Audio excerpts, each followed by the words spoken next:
Zionism emerged out of two impulses in Central and Eastern Europe. One impulse was the Jews felt, or a lot of Jews in Eastern and Central Europe felt insecure. There was a new wave of anti-Semitism in Europe, a new wave in which Jews were discriminated against just because they were Jews, either by governments or by churches or by the people themselves. The reason anti-Semitism emerged again in the late 19th century is because of economic hardships and political failures of empires such as the Russian Empire.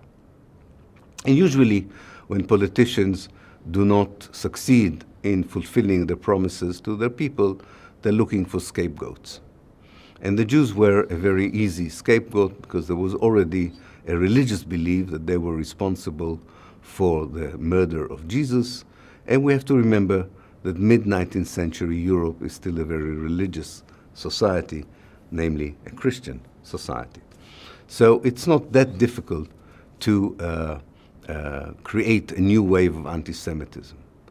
Moreover, Jews were not allowed to work in many jobs in Eastern Europe, and the jobs that they were allowed to work in, like tax collectors or agents for big landlords, didn't make them very popular among the community. So one impulse was really to look for a safe place.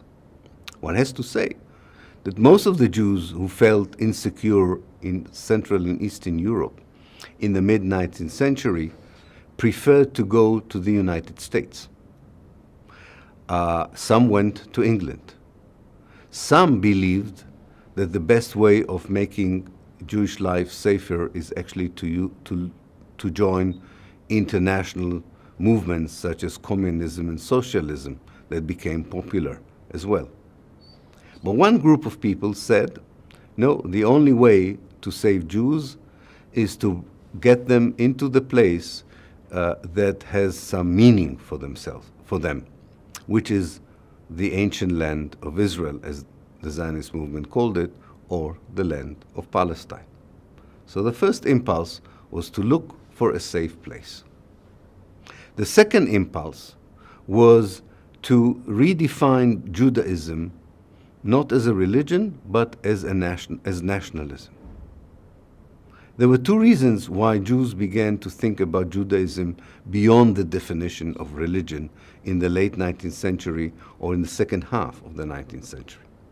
One is the fact that around them, quite a lot of religious groups did the same thing, redefined themselves in national terms, although they were originally a religious group. We call this period the Spring of Nations, where a lot of groups, ethnic groups, cultural groups, religious groups in Europe and in the Ottoman Empire as well, redefined themselves in modern terms as national groups. And a lot of Jewish intellectuals said, well, Jews can do the same as do the Poles, the Romanians, the Bulgarians, and the Greeks.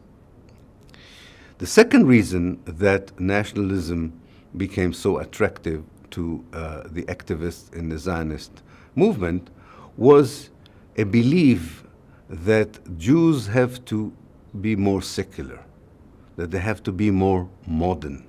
They have to adapt themselves to modernity. There was a sense that the problem, one side of the Jewish problem is that it is not a society that has adopted a modern way of life.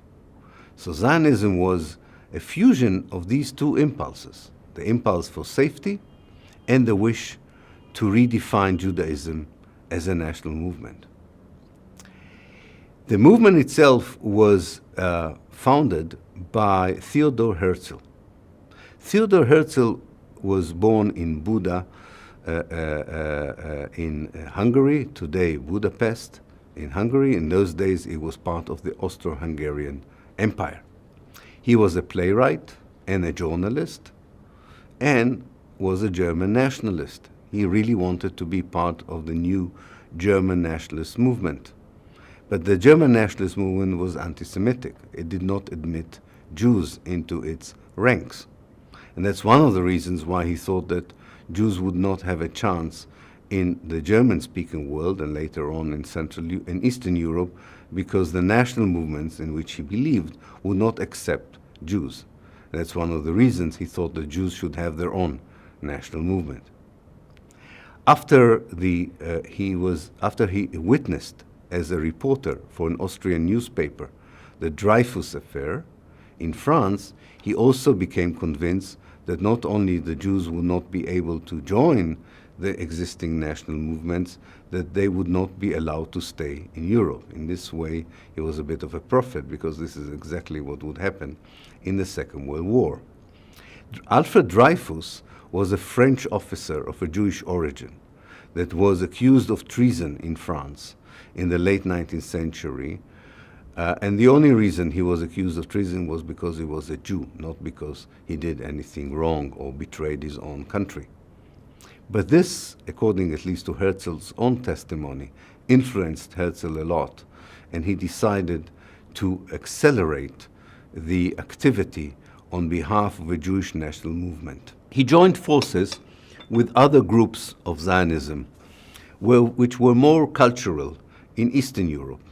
These groups, because of the two motives I mentioned before, the sense of insecurity and the wish to be a national movement, have revived the ancient Hebrew language and studied Hebrew and studied the history of the land of Palestine, or the land of the Bible as they called it, and were preparing themselves to settle in what they thought was their ancient land. Herzl joined forces with these movements, which were called the Lovers of Zion, and together they convened I'm sorry. Together, they convened the first Zionist conference in the city of Basel in Switzerland in 1897.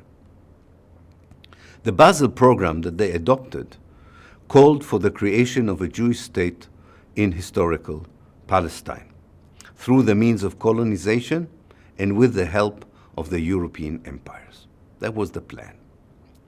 Herzl died in 1904.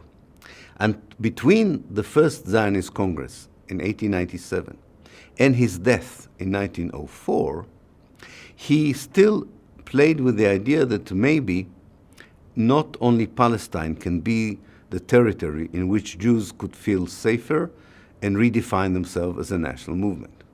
He therefore suggested also other places, such as Uganda in Africa, Argentina in Latin America, some parts of North America.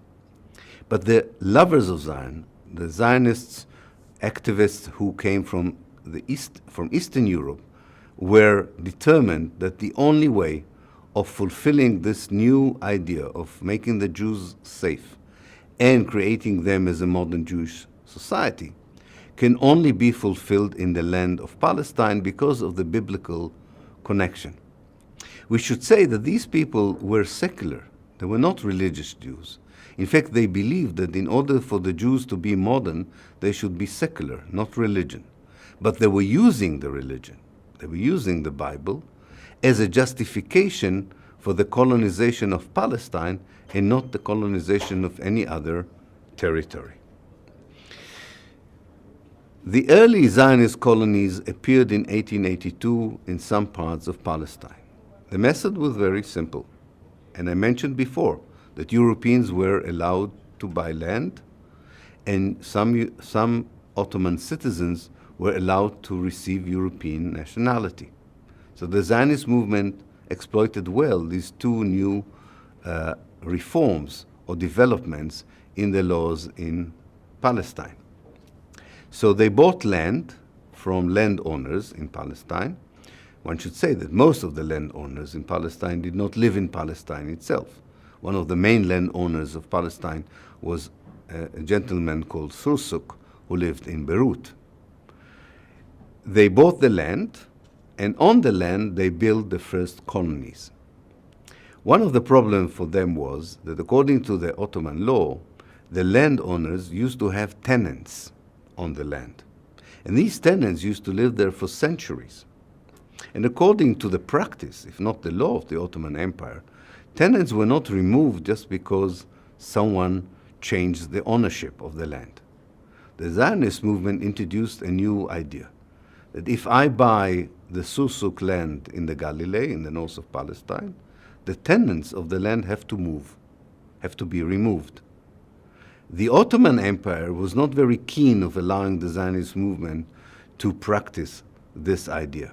It would be only during the time of the British occupation that the British government would accept this idea of the Zionist movement, that if you buy a land and there are tenants or farmers on the land, you have the right to remove them because you are now the new landowner.